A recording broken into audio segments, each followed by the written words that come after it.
Cendrillon et les 3 sorcières. Il était une fois, dans un pays lointain, une puissante sorcière nommée Xena. Xena était convaincue qu'elle était la magicienne la plus puissante qui ait jamais existé. Mais depuis qu'une bonne fée avait réussi à briser un de ses sorts, Xena se rendait compte que son pouvoir avait faibli.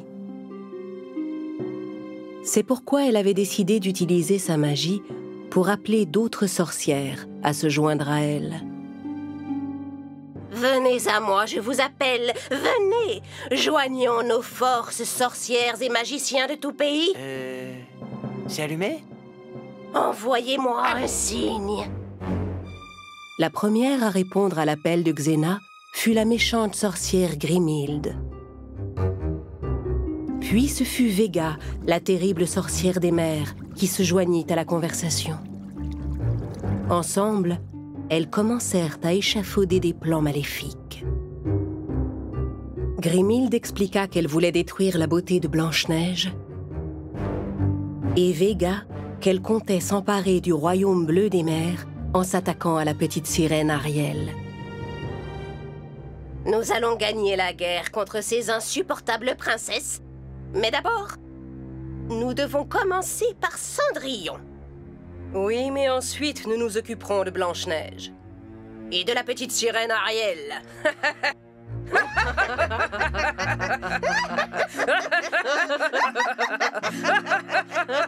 Tandis que les méchantes sorcières se réjouissaient d'avance de leur plan maléfique, Cendrillon démarrait comme chaque jour une belle journée auprès de ses amis.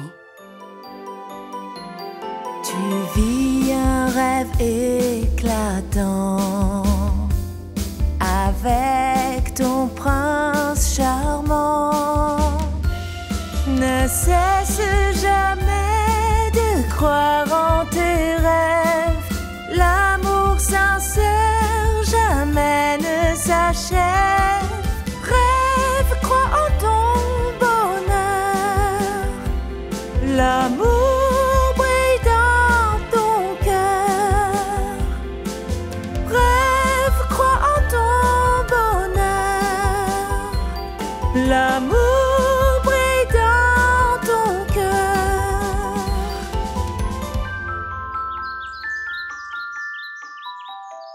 Comme tu es belle ce matin, ma princesse. Mais avant qu'elle puisse répondre, la terre se mit soudain à trembler sous leurs pieds. Tout autour d'eux, les arbres menaçaient de tomber, se balançant d'un côté et de l'autre. L'ami de Cendrillon, le pigeon blanc, vola vers eux d'un air affolé.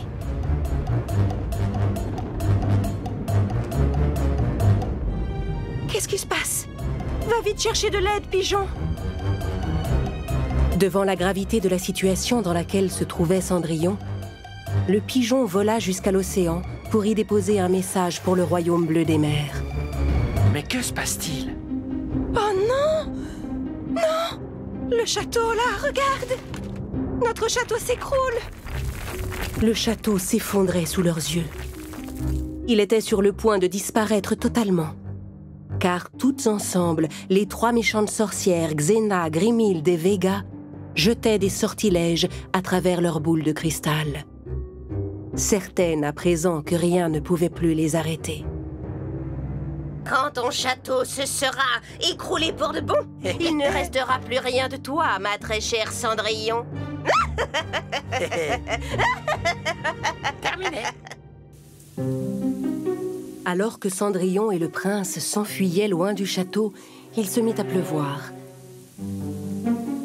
Ils s'arrêtèrent un instant sous un grand noisetier pour s'abriter. Regardez, c'est un noisetier. On pourrait peut-être appeler la bonne fée. Cendrillon posa sa main sur le tronc de l'arbre, ferma les yeux et appela la bonne fée. « Bonne fée, gentille fée, une fois de plus, viens nous aider. » En entendant la voix de Cendrillon, la bonne fée apparut sous le grand arbre. Elle agita sa baguette pour comprendre ce qu'il se passait. Oh, dans l'arbre, des sorcières! Cendrillon, Tout ça est l'œuvre de 3 puissantes sorcières. Elles sont très fortes. Il faut absolument briser ce sort. D'un coup de baguette magique, la bonne fée transporta tout le monde vers le château. En arrivant, ils furent sidérés de ce qu'ils découvrirent. Le palais avait disparu et à sa place se dressait un nouveau château à l'aspect lugubre. Cheddar et Mozzarella aussi étaient sous le choc. Soudain, la sorcière Xena apparut devant le sinistre manoir, suivie de près par Grimhilde et par la vilaine Vega. Inutile de venir jusqu'ici, mes chers. Vous n'avez plus de maison désormais. Et maintenant, vous allez disparaître à votre tour.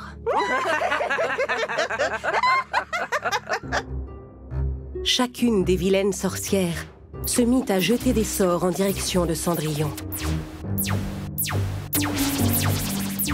La bonne fée, affolée, tenta de toutes ses forces de protéger Cendrillon des rayons maléfiques.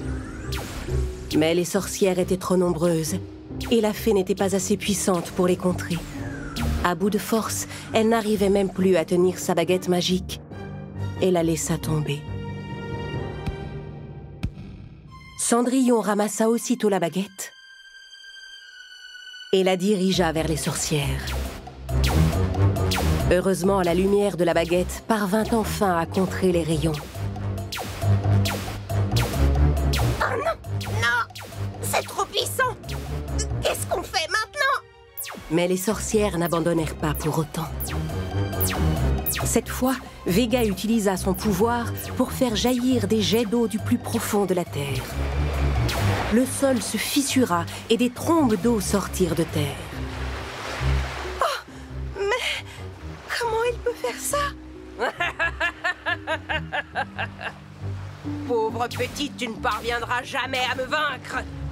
Mais tandis que l'eau continuait de jaillir, il se produisit une chose inattendue. Le père de la petite sirène Ariel, le roi Poséidon, surgit au milieu des flots. J'ai lu votre message. Laissez-moi me charger de Vega, je m'en occupe.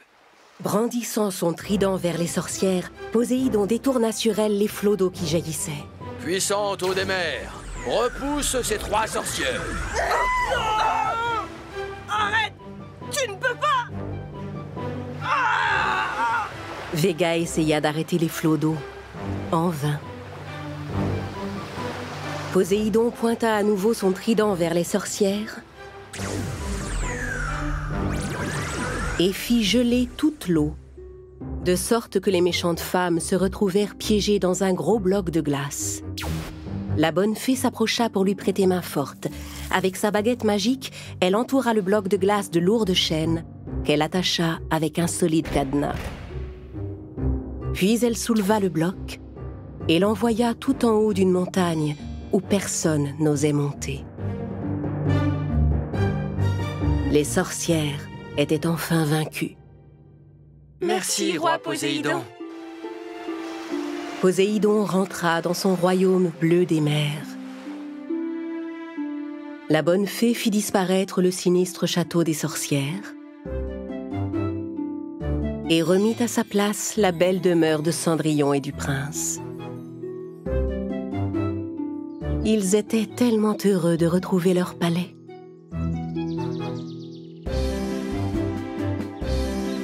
Merci, bonne fée.